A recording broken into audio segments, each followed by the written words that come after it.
مقطع کا مطلب ہوتا ہے کٹا ہوا، ٹکڑوں میں تقسیم کیا ہوا، یعنی کہ چھوٹے چھوٹے ٹکڑوں میں کاٹا ہوا۔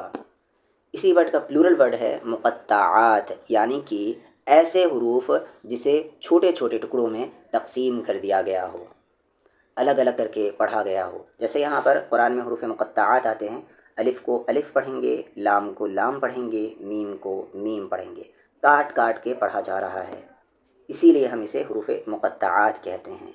الف کو الف اس لیے پڑھیں گے کہ اس کی آواز اوپر نیچے یا سامنے لے جانے کے لیے اس پر کوئی سمبل نہیں ہے، یعنی کہ زبر زیر پیش یا کوئی بھی سمبل نہیں ہے۔ لام کو لام پڑھیں گے، مد کا کام کھینچنا ہوتا ہے، آواز کو اوپر نیچے لے جانا نہیں۔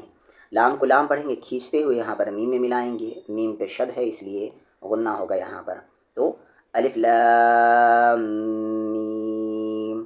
اسی طریقے سے الف لام میم را، الف لام را۔ یہاں پر لام کو کھینچتے ہوئے پڑھیں گے، لیکن میم میں جب مل رہا ہے لام تو وہاں پر پھر غنہ نہیں ہوگا، الف لام را، ٹھیک ہے۔ یہاں پر غنہ ہو رہا تھا کیونکہ یہاں پر میم پر شد تھا۔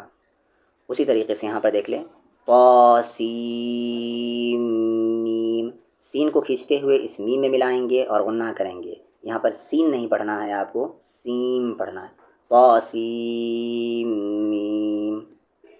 اس کے بعد یہاں پر حامیم عین سین قاف، یہاں پر عین کو پڑھتے ہوئے اور سین کو پڑھتے ہوئے اخفا ہوگا۔